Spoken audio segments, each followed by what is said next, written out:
conosco. Quero agradecer do pastor Juliano pelo convite. Quero agradecer a Marisa e o Devaldo que estão me hospedando lá.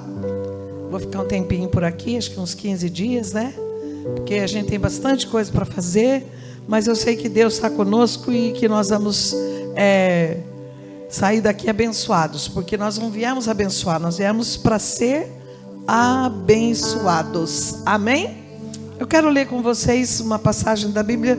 O pastor Juliano já começou a pregar, começou a falar que a gente tudo vai morrer mesmo. E é verdade, né?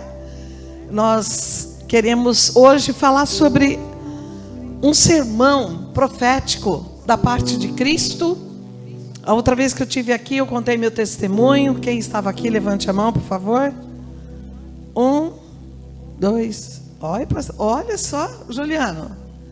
Só 2 pessoas estavam aqui aquele dia. Preciso voltar para dar o testemunho de novo. Então, eu dei o meu testemunho, mas hoje eu quero... Não precisa, obrigada. Eu quero falar um pouquinho sobre a volta de Jesus. Já que ele começou, nós vamos terminar. Sabe por quê, irmãos? Nós estamos vivendo dias muito difíceis.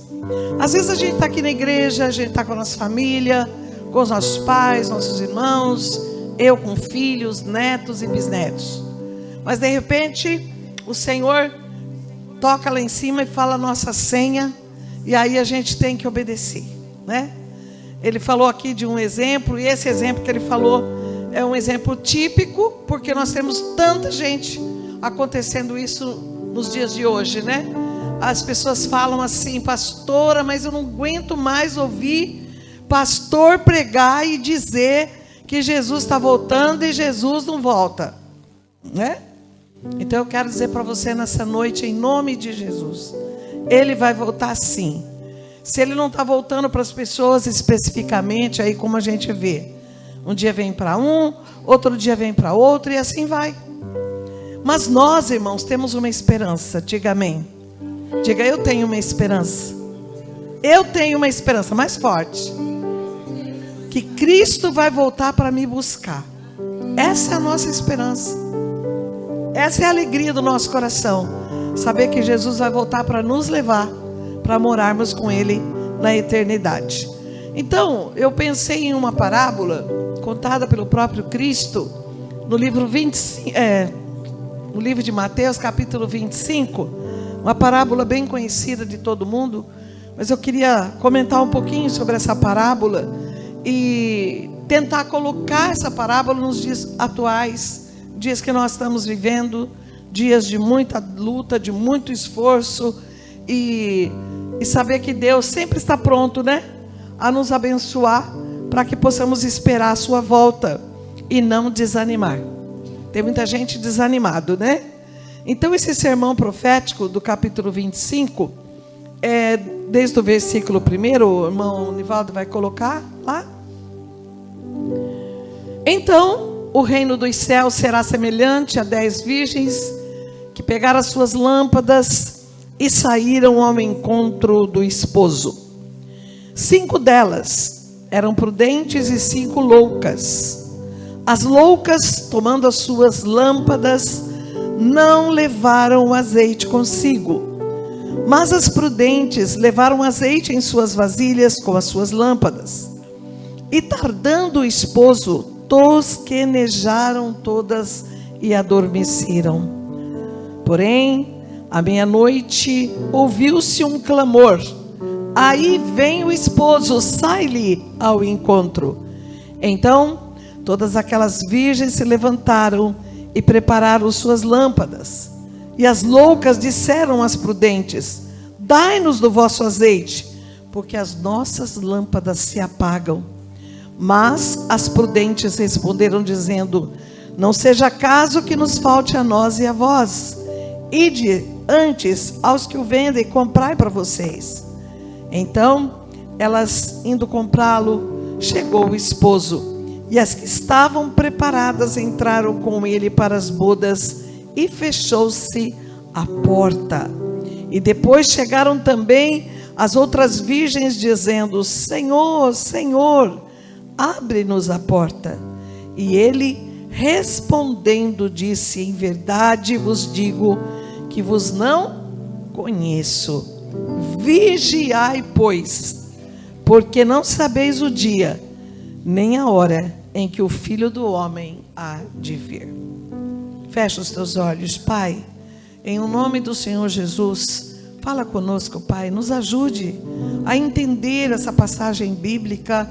Revela-nos, ó Pai, aquilo que o Senhor deseja para esta igreja, assim como nós já sabemos aquilo que o Senhor deseja de nós. Fica neste lugar, Pai, que ninguém se distraia neste momento, Pai, mas que a Tua palavra venha, Senhor, como uma espada, Pai, e ela penetre no nosso coração e abra o nosso entendimento, o nosso discernimento para a glória de Jesus. Amém? Amém? Amados, essa parábola todo mundo já conhece, acho que todo mundo já ouviu. E eu quero fazer um comentário sobre isso que nós lemos aqui, para que a gente possa ficar, irmãos, de sobreaviso, né? Como pastora, já há muito tempo da minha vida, a gente sempre ouve alguém dizer assim: puxa vida, desde que eu sou pequenininha, que a minha mãe fala que Jesus vai voltar. E até agora Jesus não voltou, né? Mas, amados, sabe por que Jesus não voltou ainda?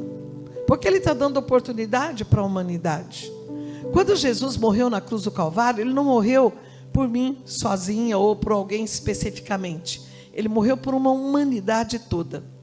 E nós somos poucos aqui hoje, não somos? Mas a gente tem internet. Quem aqui usa a internet?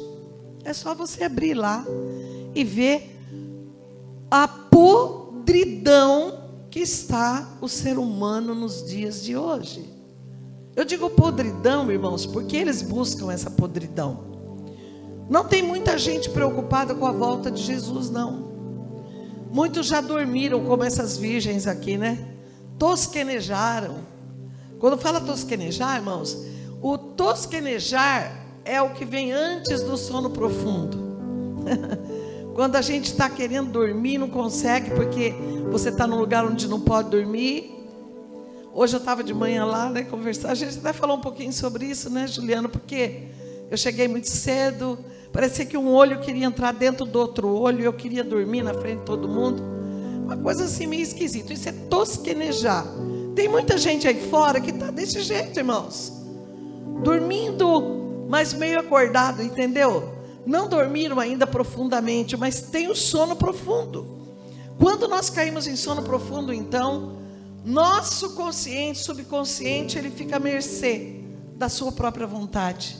Nós não temos mais domínio, ou você tem quando dorme, domínio sobre aquilo que você pensa, que você sonha.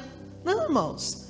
Tanto que quando a gente dorme profundamente, a gente tem até um dispositivo agora no celular que você coloca lá, um aplicativo, para você ver o que acontece com você enquanto você dorme. Irmãos, é horrível. É horrível. Você pensa que você fica assim, você deita, fecha os olhos e apaga? Parece um turbilhão a vida do ser humano. E vira para cá, e vira para lá, e ronca, faz outros barulhos que eu não quero falar os nomes aqui. Sabe? Resmunga, chora, tem uns que choram, tem uns que gritam. Sabe? O corpo parece que fica sem domínio nenhum. E é interessante, porque quando a gente está dormindo profundamente, a gente não toma consciência daquilo que a gente está fazendo. E isso é o perigo na vida do cristão, quando nós não temos mais o domínio sobre aquilo que nós fazemos. Que nessa noite o Espírito Santo de Deus fale ao teu coração. Porque eu estou falando aqui para um grupo de pessoas chamadas, sabe como? Noivas de Cristo. Hoje eu li assim: a igreja não é a noiva de Cristo, a noiva de Cristo é Jerusalém. Mas quando fala em Jerusalém, está falando de nós, irmãos, está falando daqueles que se agregaram, daqueles que foram para o Senhor, daqueles que estão perto. Então nessa noite vai pensando nisso, que você é a noiva de Cristo. Ah não, pastora, minha noiva chama Maria. meu noivo chama José. Não, eu estou falando que nós somos a noiva de Cristo. E quando nós lemos o sermão profético, nós vemos aqui que Jesus, irmãos, ele já estava vindo de algumas coisas, né? Ele estava falando sobre a grande tribulação. Ele vem vindo falando sobre a vinda do Filho do Homem, a vigilância, a exortação, né? A exortação à vigilância, ao cuidado que nós temos que ter com a nossa vida. Irmão, se a gente quer ir morar no céu, porque você não ficou na tua casa, porque você não tinha uma coberta hoje, uma televisão e um pouquinho de pipoca. É claro que você tinha, mas você escolheu estar aqui. E se você está aqui é porque você é noiva, você é alguém comprometido, você tem um noivo, você tem alguém que se preocupa com você, você tem alguém que está olhando para a tua vida, desde o momento que você levanta até o momento que você se deita. Ele está olhando, ele está cuidando, ele está caminhando do teu lado. Eu falando hoje com a irmã Marisa a respeito disso, irmãos, quantos de nós achamos que Deus não está nem aí com a gente mais, né? Que Jesus não está nem aí, que Ele não vai voltar coisa nenhuma, que nós estamos aqui à mercê do diabo e de todas as artimanhas de Satanás. Eu me lembro uma vez que eu reclamei com Deus, irmãos, porque a gente reclama mesmo, né? Irmão, pega aí para mim Isaías 46, acho que versículo 3 e 4, se não me engano é uma coisa assim. Eu vou falar e vocês colocam lá que vai dar certinho. Eu estava falando com a irmã Marisa o seguinte: existem momentos na minha vida, mesmo eu tendo já estado com o Senhor toda a minha vida. Eu fui para Jesus, eu tinha 8, 9 anos. Hoje eu vou fazer 76 anos de idade. Então, com 76 anos de idade, eu vivi muito nessa vida. Mas chega um momento na nossa vida, né, que eu acho que 46.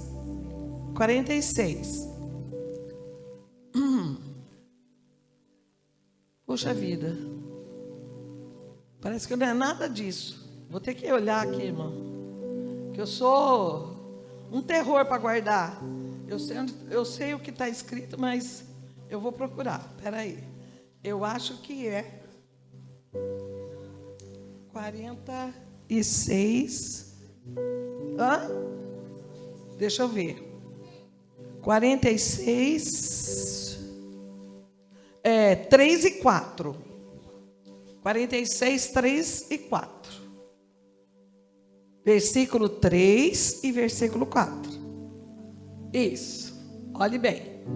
Um dia, deixa aí, irmão, que eu já vou falar sobre isso. Porque a gente desanima quando alguém fala para você assim: olha, meu querido, tal hora eu vou estar na tua casa, vou te levar para você comer um churrasco bem gostoso na casa do pastor Juliano. Se alguém falar isso para a senhora, irmã, para você, você vai ficar esperando essa pessoa, não vai? E se essa pessoa não for, você se decepciona ou não? É claro, o ser humano fica decepcionado. Por que falou para mim que vinha? Por que falou para mim que ia passar por aqui? Né? Quantas vezes isso acontece com a gente? Mesma coisa é com Jesus. A gente está esperando Jesus voltar, mas a gente está sempre pensando: quando vai acontecer isso? Como vai se dar isso? Por que ele ainda não veio? De vez em quando a gente fala: ai, Maranata, ora vem, Senhor Jesus. Mas Deus, irmãos, Ele está caprichando para poder voltar. Ele está caprichando, e nesse meio tempo que Ele está caprichando para te dar o melhor, porque Ele está preparando para nós as mansões celestiais. Ele está preparando um lugar para eu e você, né? João 14 fala isso. A gente fica esperando e Ele não vem. E um dia, quando o meu esposo faleceu, eu olhei e falei assim: por que o Senhor levou meu marido embora? E agora como é que eu vou fazer? Eu não tenho força, eu não vou mais sair desse quarto. Eu não vou mais sair desse quarto. Irmãos, eu tinha 50 e poucos anos, já me achava velha.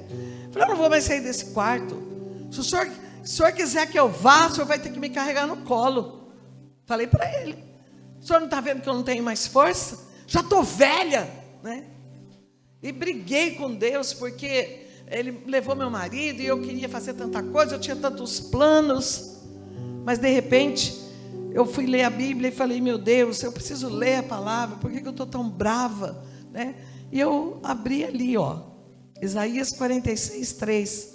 Diz assim, ó: escute-me, ó descendente de Jacó, e todos vocês que restam do povo de Israel, vós a quem sustento desde que foram concebidos, e que carrego desde o seu nascimento.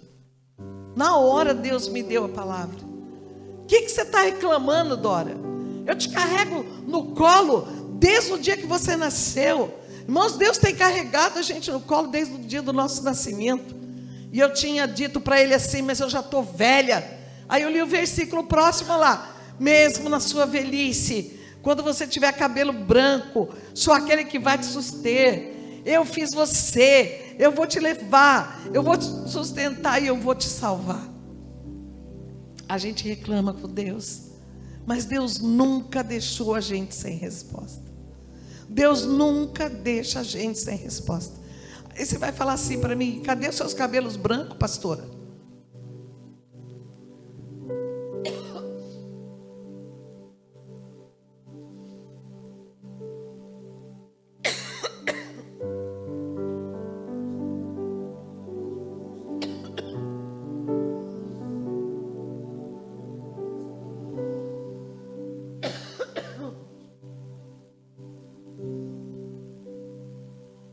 Eu sou sócia da Coleston.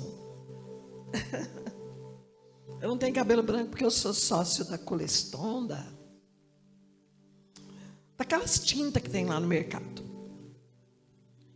Mas o Senhor falou pela sua boca que Ele estaria comigo. Eu disse para eles, gente, que eu não estava bem para falar. Mas eles são teimosos. Vocês têm paciência? Tem, né? Eu respiro.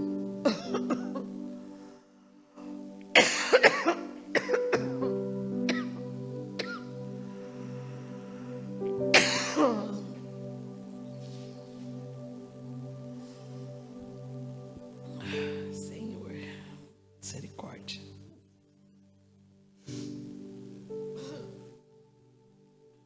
Então, irmãos, não adianta a gente ficar bravo com Deus, achando que Ele está demorando para vir nos buscar, para vir nos ajudar, porque Ele está muito preocupado com a gente. Tem muitas pessoas dizendo assim: Deus não está nem aí com o ser humano. Deus está olhando do céu, lá no seu trono de glória, sentadão no trono. Ele olha aqui embaixo, Ele vê todo mundo se degladiando, se matando, um roubando o outro, um fazendo... Porque é só isso que o povo sabe fazer, irmãos. Aqueles que não têm Jesus só sabem fazer coisas erradas. Mas tem um salmo na Bíblia, o Salmo 113, que fala assim, que o Senhor se curva no seu trono para olhar a terra. E no curvar de Deus, Ele está olhando para você. Está olhando para o teu problema, para a sua luta, para a sua dificuldade. Está olhando para mim. Está olhando essa tosse que o inimigo, sempre quando eu venho para São Chico, ele coloca na minha vida, parece uma coisa, né? A outra vez que eu vim aqui, eu já estava com tosse, irmãos, também. É só dizer assim: eu vou para São Francisco do Sul, uma semana antes eu começo a tossir. Depois eu volto para Sison, a tosse vai embora. É assim. Mas em nome de Jesus, eu quero chegar ao final dessa palavra, porque eu tenho certeza de que Deus vai nos ajudar.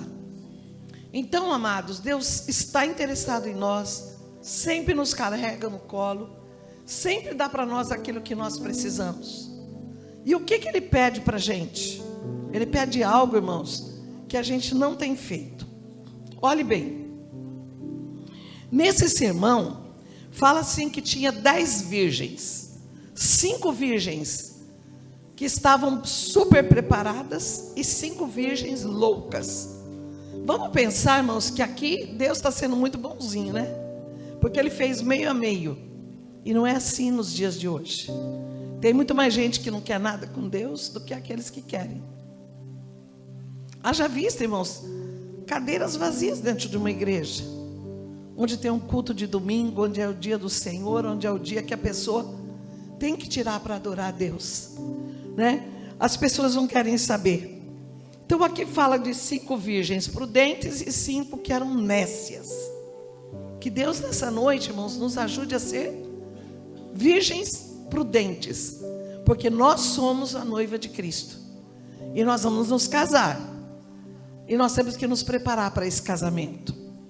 Quando uma moça vai casar, o que que ela faz? Ela prepara, não prepara enxoval não. O que que a moça faz primeiro? Arranja um noivo, né? Ou o noivo arranja uma noiva. Primeira coisa, você tem que arrumar um noivo. Por isso Jesus morreu na cruz do Calvário, para que você o aceitasse como noivo da tua vida, como aquele que vai morar com você para sempre, como aquele que vai cuidar da sua vida, que vai cuidar dos seus negócios, que vai cuidar da sua saúde, né? Então, quando uma noiva vai casar, ela se prepara. Depois que ela arranja um noivo, então fica tudo muito mais fácil. Ela vai fazer seu enxoval. O pai da noiva compra uma garrucha, né, pastor? 2, uma bazuca, uma garrucha. Fica espreitando os meninos que aparecem na porta dele lá para namorar essas meninas lindas. Então, a noiva começa uma preparação. E o que nós estamos fazendo aqui nessa terra, se não é uma preparação? É uma preparação ou não? Por que a gente vem na igreja? Porque a gente quer saber dele, a gente quer saber notícias do nosso noivo. Tem gente que não quer saber notícia do noivo, não está nem aí se ele vem ou não vem. Mas nós queremos saber notícia dele. Então, aqui nessa passagem bíblica, vai falar de uma noiva que estava esperando o noivo dela chegar, né? E fala tudo direitinho que nós estamos vivendo nos dias de hoje. Ele demorou, elas tosquenejaram, elas dormiram, né? E quando o noivo chegou, pegou 5 que estavam belezinha e 5 que não tinham nada para oferecer para o noivo naquele dia. Então não ia haver casamento para aquelas 5. Eu estava lendo, irmãos, eu já preguei essa palavra em algum outro lugar que eu não me lembro. Também falo muito no rádio, né? Na Rádio Resgate. Quem já me escutou na Rádio Resgate? Quer ver, pastor? Quer ver, pastor? Toda quinta-feira eu prego lá, às 15 horas. Vocês não me conhecem, né? Nem escuta a gente pregar. Faça favor de ligar o rádio, põe um foninho de ouvido lá e vai ouvir lá debaixo do pé de limão, na hora do intervalo do café da tarde, do trabalho. Então, a gente fala bastante, mas eu me lembro de falar sobre um casamento, o casamento do judeu. Como que é feito o casamento do judeu? Porque isso aqui tem tudo a ver com um casamento. Um dia nós vamos morar com o noivo para sempre.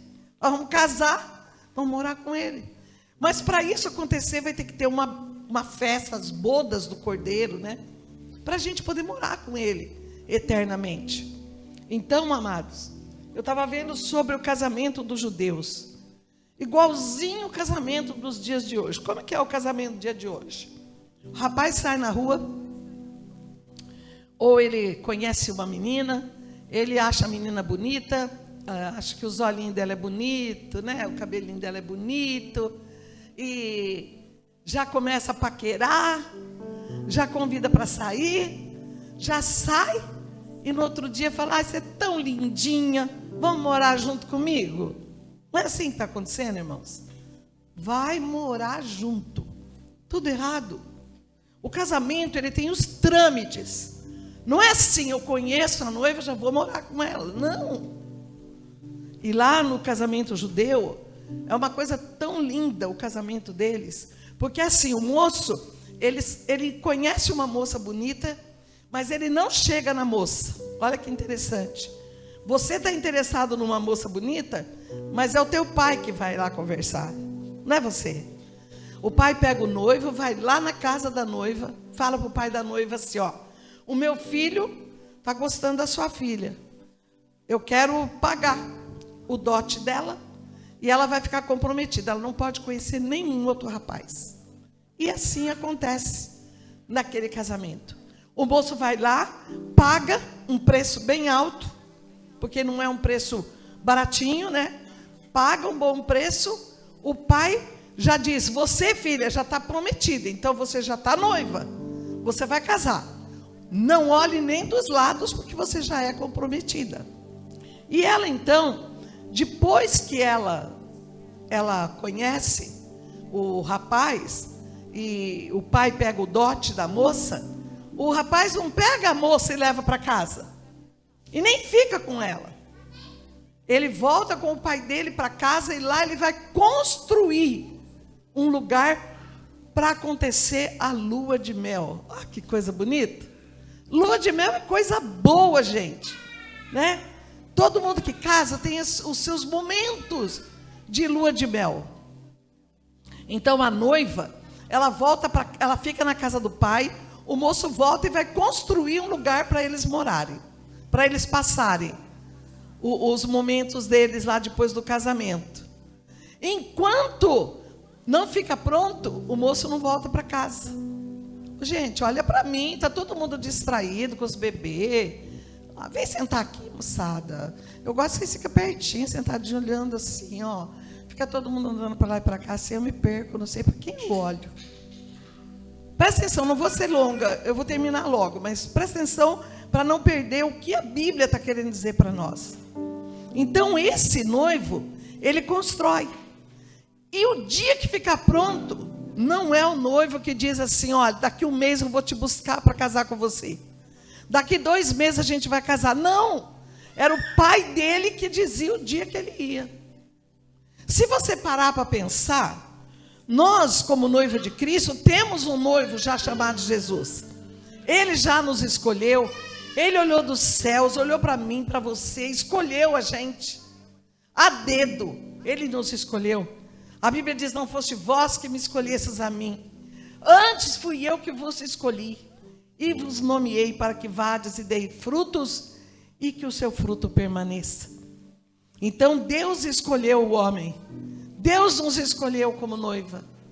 Aí o que acontece? O filho dele, Jesus, foi lá e pagou o preço. E o preço que Jesus pagou não foi um dinheiro qualquer, não foi um dote qualquer. Ele pagou com preço de sangue na cruz do Calvário. Amém, igreja? Aí depois que ele paga o preço, João 14 diz: não se turbe o vosso coração. Credes em Deus, credes também em mim, porque na casa de meu pai há muitas moradas. Se não for assim, eu vou no mesmo teria dito, porque eu vou preparar lugar para vocês. E quando eu for e preparar o lugar, eu voltarei para buscar vocês, porque assim onde eu estiver, eu quero que vocês estejam também. Igualzinho o casamento do judeu, igualzinho aquele casamento, porque Jesus também pagou o preço pela noiva. Ele foi lá e construiu um lugar para nós. Ele está escolhendo um lugar melhor para nós. E quando terminar, nem ele sabe, só Deus sabe o momento em que Jesus vai voltar para buscar a sua igreja.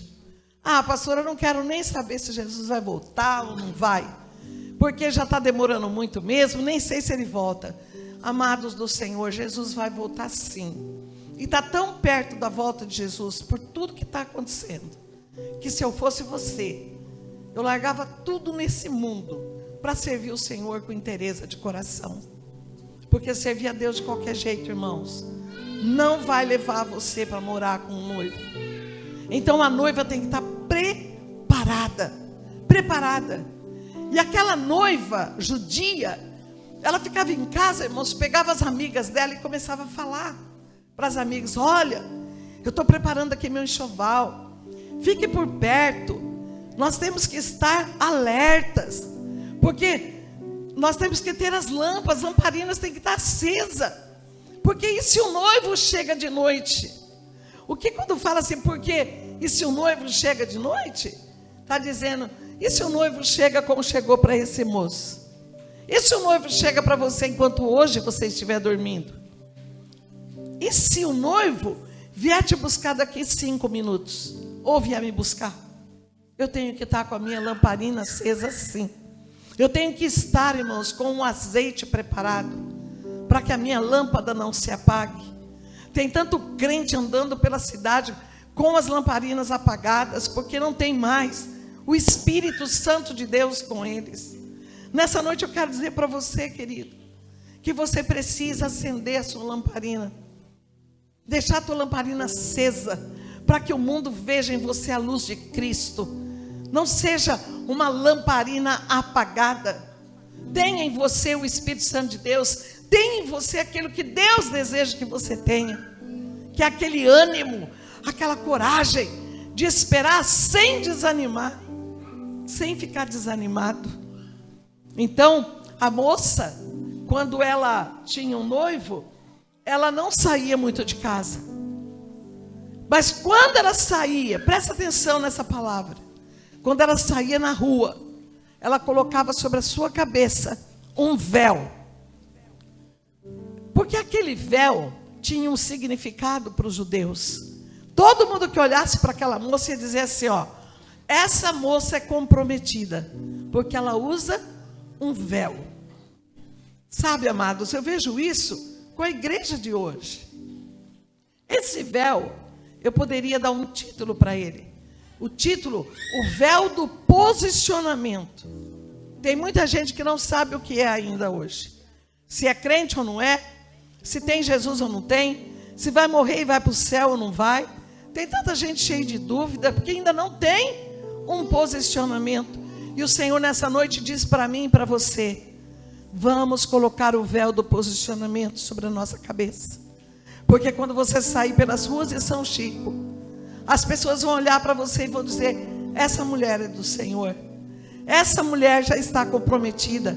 Se o diabo for oferecer alguma coisa para você, não chega em você, porque você tem o véu do compromisso com o Senhor. Amém? Aquela noiva, irmãos, quando os homens olhavam para ela, aquele véu dizia assim, olha, alguém já pagou o preço por essa mulher. Pode oferecer o que você quiser, o dobro, o triplo do que ela ganhou, mas você não pode chegar nela, porque ela já tem um posicionamento. Será que é assim que a gente está vivendo, irmãos, nos dias de hoje? Será que nós temos esse posicionamento? Ou a gente um dia é, outro dia a gente não é. Um dia eu sou de Cristo, outro dia eu não sou. Um dia eu estou na igreja, outro dia eu estou no mundo. Um dia eu falo de Jesus, outro dia eu falo do diabo. Da mesma boca que eu lanço bênção, também eu lanço maldição. Da mesma boca que eu adoro ao Senhor, eu também falo mentiras. Eu faço coisas que não agradam ao Senhor. O noivo, irmãos, ele está esperando o momento de vir te buscar. E ele está dando chance para nós. Eu mesmo sou uma pessoa afortunada, porque quanta chance o Senhor já me deu. Ele tem me dado chances assim, todos os dias da minha vida, né? De menina, o diabo tentou me levar, colocando na minha vida uma lepra. Fui para o sanatório, para o leprosário, para morrer. E o Senhor foi lá com a sua mão santa e me tirou daquele lugar. E disse para mim, filha, vai, prega a minha palavra. Mas o diabo já tentou me tirar da presença de Deus muitas vezes. Através de um aneurisma no cérebro, irmãos. Em 2018, quase morri. O médico disse assim, não tem o que fazer. Deus foi lá e fez.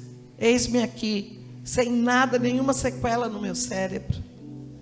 Na época da Covid, eu fiquei com 90% do pulmão comprometido. O meu marido vai lá, porque eu me casei 2 vezes. Meu segundo marido, 10 anos mais novo do que eu, morreu na Covid. E eu estou aqui, ainda. Né? Esses dias atrás eu tive herpes zoster aqui na testa.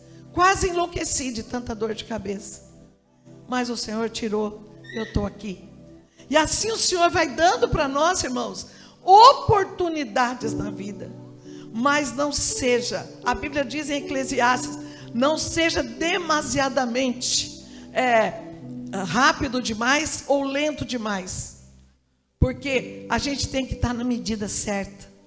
Porque senão a gente pode morrer antecipadamente. Não sejas demasiadamente sábio, nem demasiadamente louco, porque anteciparás a tua morte. O ser humano hoje não quer saber de Deus, irmãos. Essa é a verdade. A gente está na igreja hoje, amanhã eu não gostei do olhar do irmãozinho, já vou embora para casa, não quero mais saber de Deus. E Jesus está voltando sim para buscar a sua igreja.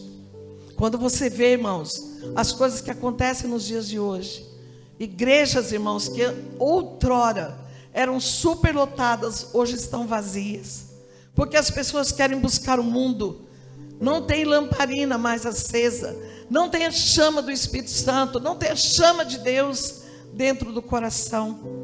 Mas quando Jesus voltar, irmãos, Ele diz: eu encontrarei fé na terra. O dia que eu voltar, eu vou encontrar alguém ainda na terra que fale do meu nome. E eu quero dizer: Senhor, eis-me aqui. Eu vou estar falando do teu amor enquanto eu viver, né? E vocês são tão jovens ainda. Quanta coisa Deus pode fazer na vida de vocês. Quanta coisa Deus pode colocar nas suas mãos, meu irmão, minha irmã. Mas você tem que tomar uma posição diante do Senhor. Diga para Ele nessa noite: Senhor, custe o que custar, venha o que vier, eu vou me manter firme na tua presença.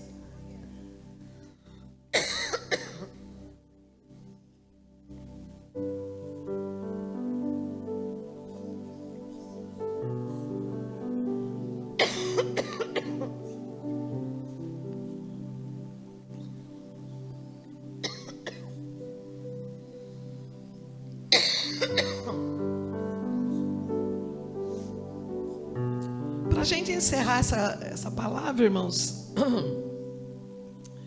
tem algo aqui que me chama muita atenção. Há um tempo atrás,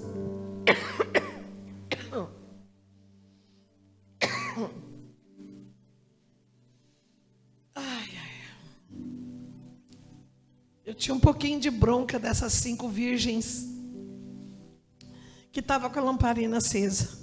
Eu tinha bronca delas. Falava assim: que muquirana, né? Por que não dividiram o azeite? Por que não dividiram o azeite? Se elas tinham bastante, sobrando. Por quê? Não dividir. Sabe por quê, irmãos? Porque a unção de Deus não se transfere. Aquilo que é nosso, nós não transferimos. Por isso a salvação é individual. Eu estou cheia da unção, eu vou passar para o meu filho. Não, a unção é tua. Ele tem que buscar a unção dele. Meu pastor é canela de fogo, é reteté de Deus.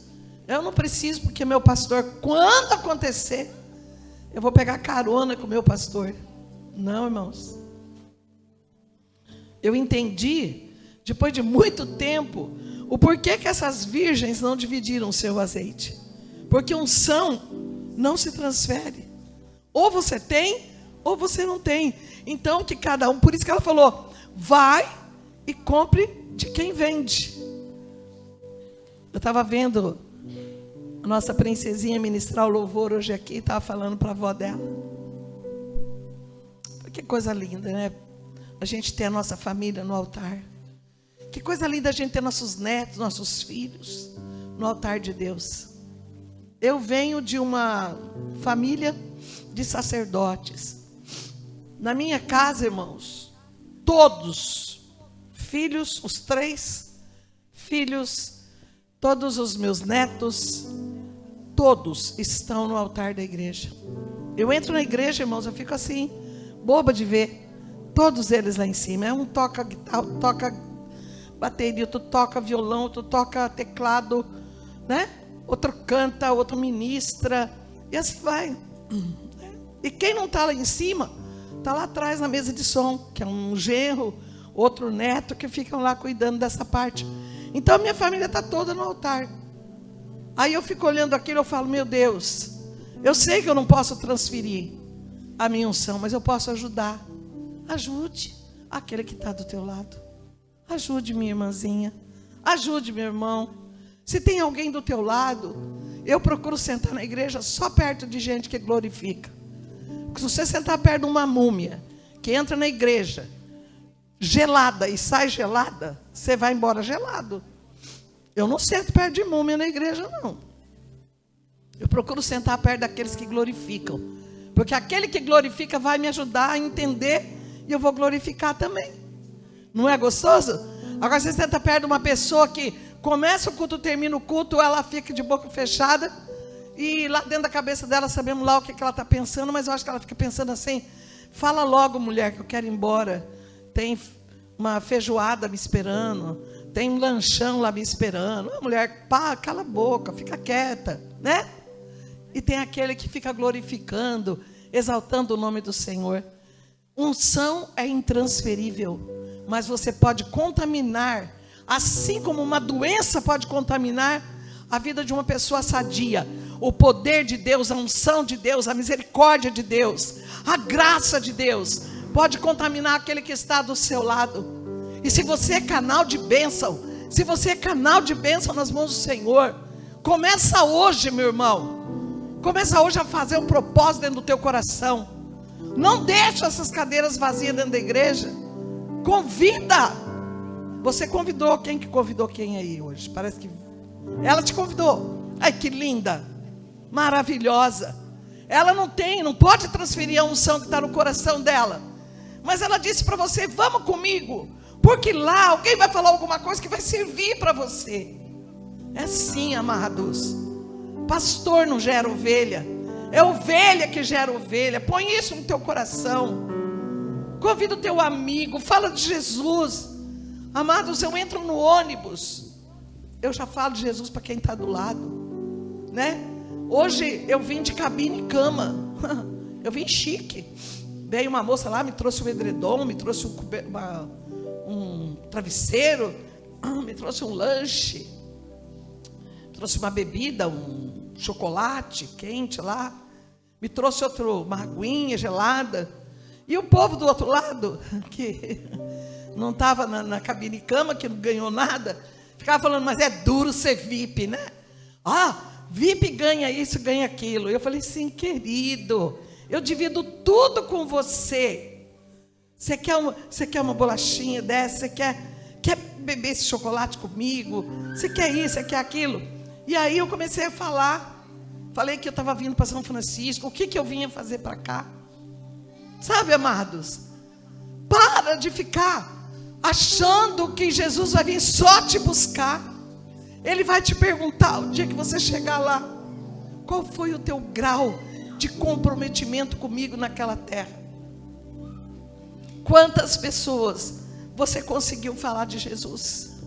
Para quantas pessoas você repartiu o seu véu? Porque nós temos um véu de compromisso, queremos dividir com as pessoas esse véu. Irmãos, eu não falo de boca cheia, mas eu vou ter muita coisinha lá para mostrar para o meu Deus naquele dia. Eu tenho certeza, irmãos, que Deus vai me dar um galardão, vai me dar uma coroa. Nós estamos aqui esperando uma coroa. Viu? Vocês não ficam esperando chegar uma coroa na vida de vocês, que não vai chegar. Estou falando de coroa de glória, né? Coroa de glória. Contei no rádio um dia desse uma história de um pastor que tinha uma irmã na igreja que era do reteté de Deus. Ela ficava o tempo todo glorificando e fazendo barulho. E o povo da igreja, as múmias, crentes, porque eu não gosto de crente, viu, irmãos? Se tem uma coisa que eu não gosto é de crente. Não gosto, e nem de evangélico. Eu gosto de cristão. Porque esse povo hoje que fala que eu sou evangélico, eu sou crente, até o diabo é crente porque ele acredita em um monte de coisa, né?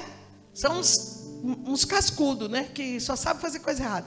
E nessa história diz que o pastor, eles eram de uma igreja tradicional, e essa mulher glorificava muito a Deus, né? Fazia barulho da igreja. Aí eles começaram a reclamar para o pastor falou assim: o que eu faço? Pegou uma cadeira, chamou a irmãzinha e falou assim: irmã, senta lá na porta da igreja, pega essa cadeira, senta lá. Lá a senhora glorifica, lá a senhora faz o que a senhora quiser. A senhora senta perto dos irmãos, a senhora atrapalha, né?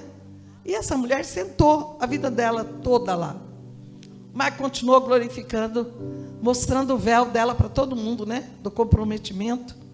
Aí, de repente, o pastor morreu, essa mulher morreu, foram os dois para o céu e foram para a fila do galardão, da coroa. E chegou no pastor, deu uma coroa bem pequenininha, você acha que o tamanho dessas balinhas de gengibre aqui? Falou: aqui, pastor, isso aqui é a sua coroa. Ele olhou e falou assim: minha? Meu Deus, mas eu sou o pastor da igreja. Como é que eu recebo uma coroa desse tamanhinho aí, ó? Aí Deus falou para ele assim: não, essa é a tua coroa, sim. E para a mulher, ele olhou para trás e viu a irmã. E viu que Deus tinha dado para ela uma coroa tão grande, do tamanho de uma cadeira. Aí aquela mulher pegava aquela coroa dela, do tamanho daquela cadeira, começou a andar para lá e para cá. Falou: como é que pode? Essa mulher só fazia barulho na igreja, né? Aí Deus falou assim: então, filha, ela recebeu o galardão do comprometimento dela. E se você tem uma coroa desse tamanhinho, você agradeça a ela, porque ela orou por você o tempo todo que ela teve lá na terra. Senão nem essa coroa você tinha. Sabe, irmãos, nós vamos ter uma recompensa em servir ao Senhor. Eu posso ir embora daqui uns dias, você nem lembrar dessa palavra. Mas hoje eu quero que você lembre dessa palavra. Você é noiva. Você tem um compromisso. Já foi pago por você um alto preço. O Senhor já foi preparar um lugar para você. E Ele vai vir te buscar para você morar com Ele. Então, leva a sério as coisas do Senhor. Para de ser cristão meia boca. Tem muito cristão hoje meia boca, irmãos. Me perdoa falar. Mas hoje é uma coisa, amanhã deixa de ser. Quem é, tem um posicionamento. Que você se posicione diante do Senhor. Não fique, irmãos, esperando a bênção do outro. Cada um tem que ter a sua recompensa. Porque bênção não se transfere. Você pode até contaminar outra pessoa, mas transferir o que é seu para ela, de jeito nenhum. Por isso as virgens aqui disseram: ó, eu não vou dividir meu azeite com vocês, porque se eu dividir, eu posso ficar sem. Eu não quero ficar sem. Não tem como dividir. Aí, irmãos, a Bíblia diz assim que tem algo glorioso que vai acontecer nesse dia. Quando a Bíblia fala aqui, irmãos, que elas vão dormir. E quando o noivo chega, né? As virgens se levantam. E aí uma começa a gritar: eu não tenho lâmpada. O que é lâmpada, irmãos? A palavra de Deus diz no livro de Salmo 119. Acho que 110. 105. Lâmpada para os meus pés é a tua palavra, e luz para os meus caminhos. Você tem que ter luz para iluminar o caminho dos outros. Aqui fala, irmãos, que elas bateram na porta, né? Bateram na porta e falou: Senhor, abre, abre, abre, abre a porta. Eu lembro de uma amiga minha, japonesa. Ela tinha um filho, já tinha tentado 3 vezes passar para fazer faculdade de medicina. Hoje ele é médico lá em Assis. Mas eu lembro sempre da história que ela contou para nós. Ela falou que depois da 4ª tentativa, ele fez todas as provas e passou. E faltava uma prova. E ele pegou um ônibus dentro de São Paulo e foi para o colégio onde ele ia fazer a prova. Só que tinha tanta gente na rua aquele dia, tantos ônibus, carros, que ele não ia chegar a tempo. Então o que ele fez? Ele saiu do ônibus e começou a andar a pé entre os carros para chegar naquele lugar onde ele precisava fazer a última prova. E quando ele vai chegando como daqui, ele na porta, a única coisa que ele vê são 2 braços fechando aquela porta bem na frente do rosto dele. E ele começou a gritar: abre a porta, abre o portão, moço, eu preciso passar nessa última prova. Abre o portão, eu estou preparado.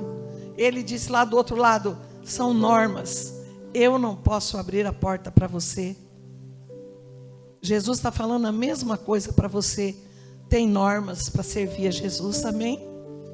Amém, irmãos? Ele disse para essas 5 tolas: eu não vos conheço.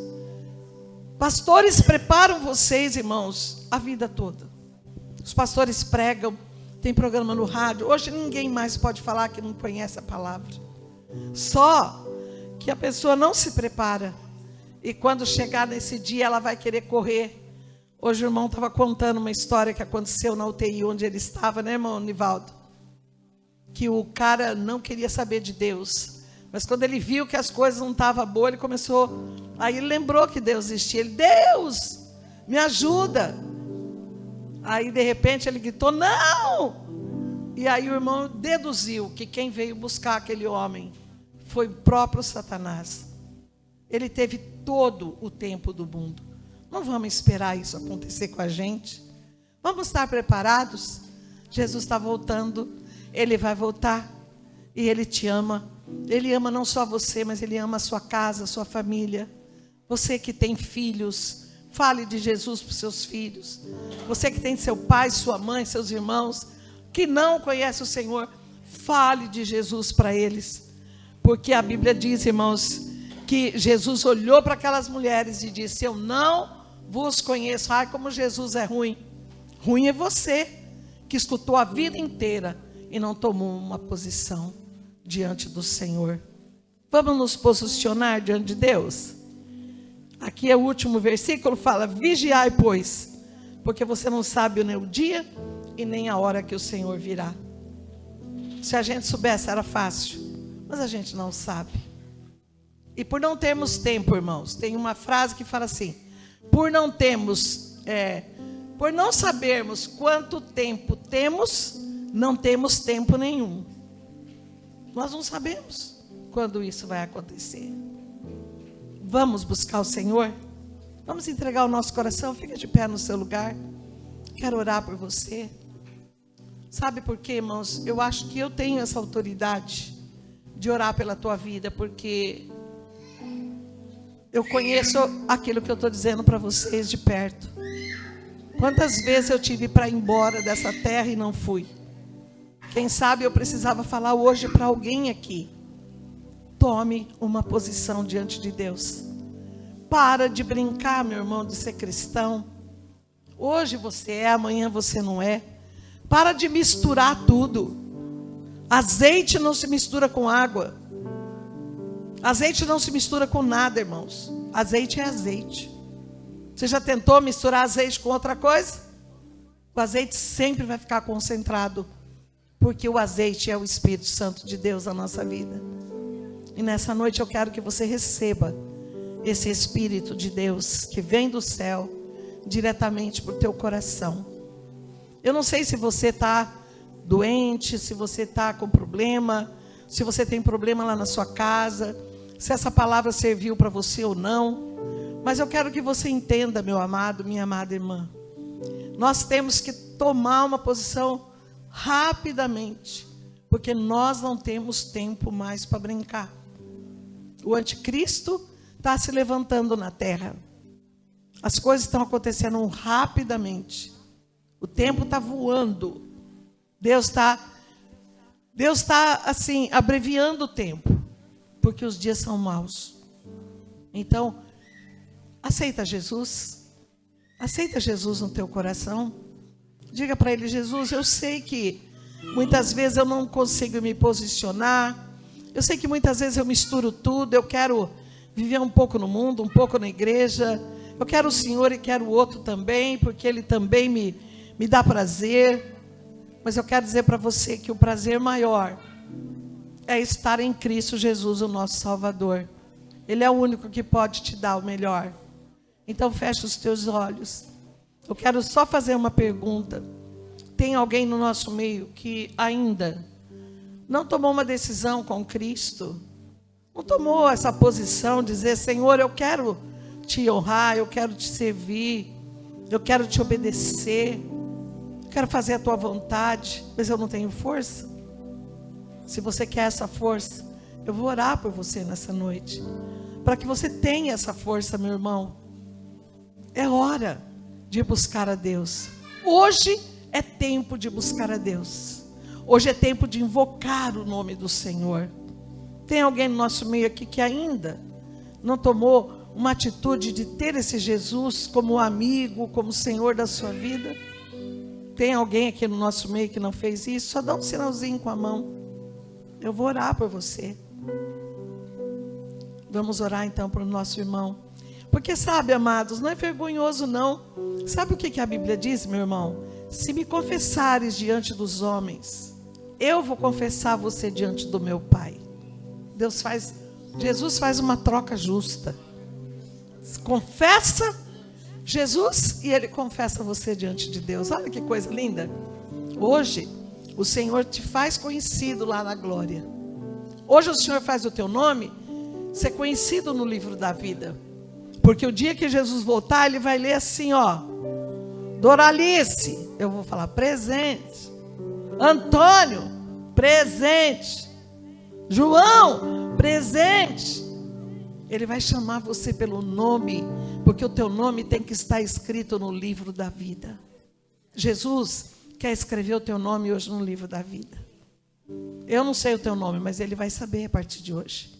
E Ele vai cuidar de você. Você vai ver o quanto é bom tomarmos uma posição diante dEle.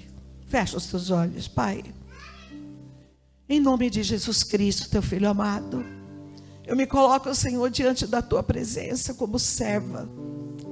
O Senhor sabe, o Senhor conhece o meu coração. O Senhor sabe, Pai, que a única alegria da minha alma, Senhor, é quando a gente fala de Jesus para alguém que entende, que te aceita, que engrossa as fileiras conosco, das noivas de Cristo. Pai, escreve o nome do teu filho no livro da vida. Escreve o nome dele no livro da vida, Pai, para que naquele dia o Senhor possa chamá-lo pelo nome. E ele pode dizer: estou aqui, Senhor.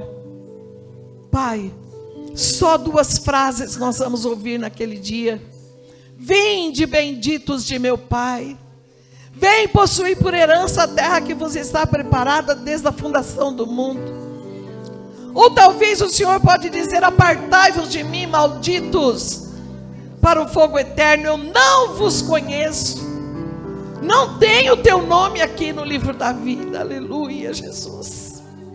Que possamos ouvir a primeira frase. Que o Senhor nos ajude nessa noite, Pai. Que essa igreja seja forçada, Pai, a tomar um posicionamento diante do Senhor. Que a nossa posição diante de Ti nos traga alento, nos traga saúde, nos traga força e nos traga preparação para Te esperar. No nome de Jesus. Amém. Amém. Ô Bela, vem cá. Isabela.